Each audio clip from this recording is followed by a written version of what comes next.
And don't let anybody tell you how your future is going to go. Are you listening to me? I just love this community.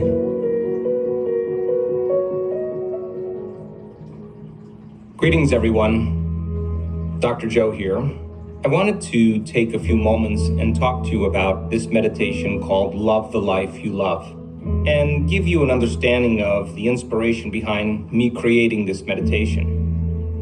If you think about it, love bonds.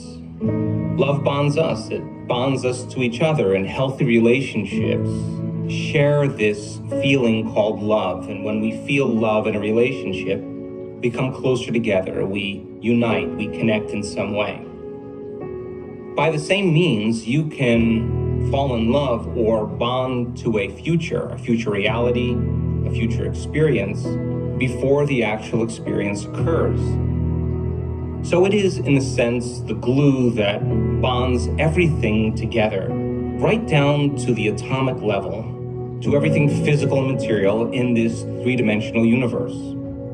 Love is also the engine of creation, and we use love in this work to both connect and bond to a future before the actual experience, and at the same time, the very fuel or engine that drives our intentions to become a reality. So in this meditation you're about to do, it's important for you to start off seated. It's important for you to make sure that your eyes are closed, and you can wear blindfolds if you choose. You can shut the lights off in the room so it's dark and you're not distracted. You can sit up against a chair, or you can sit up without a chair, without your back being supported. It's not a long meditation, so the most important thing is that you're comfortable, but not too comfortable that you fall asleep. The meditation starts out with the breath that we call pulling the mind out of the body, or ascending your energy. And the purpose of this particular breath is to take all of that creative energy that sits at the base of your spine, that life force that is responsible for creating another life form or another human being. And instead of releasing that energy out, by coordinating your breath with the contraction of these intrinsic muscles, the locks, pulling that creative energy from the base of your spine all the way to the top of your head. And I'm going to ask you to blow all that air out of your nose all the way.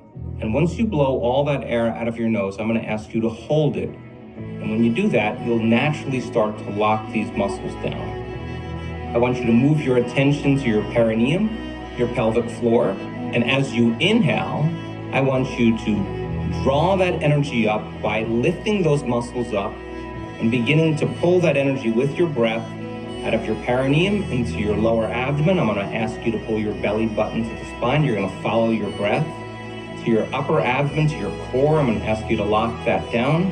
You'll continue your breath up into your chest. I'll ask you to bring your shoulders down and lock your torso.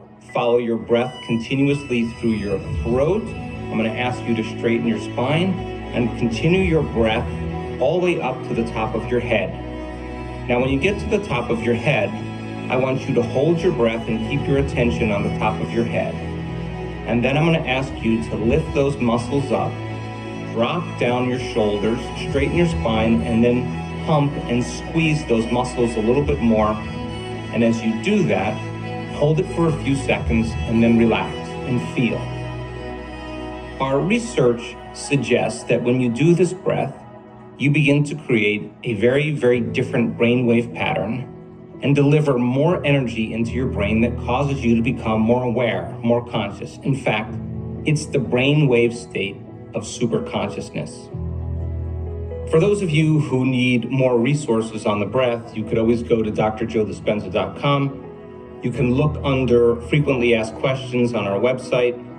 There's an audio lecture there that I did called Pulling the Mind Out of the Body. Or you can read Becoming Supernatural, How Common People Are Doing the Uncommon. There's a few chapters in there that breaks the breath down and its mechanics in detail.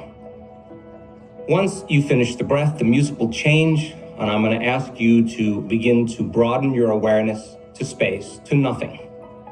And the act of broadening or diverging your focus causes the brain to move into a different brainwave pattern. Alpha brainwaves, not only any type of alpha brainwaves, but very coherent alpha brainwaves. Now you can imagine, now you can dream, and when you do this properly, a coherent brain with a lot of energy can begin to send a signal out into the quantum field. And the more coherent the frequency or the energy, the more coherent the information that's being sent out into the field. Next, I'll ask you to drop into your heart, and when you drop into your heart, I'm going to ask you to begin to feel certain emotions that will begin to connect or bond you to that future.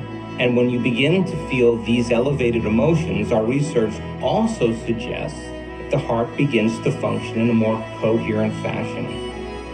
And the heart produces a magnetic field, and it's this energy that begins to construct right down to the atomic level the very images that you're creating in your mind.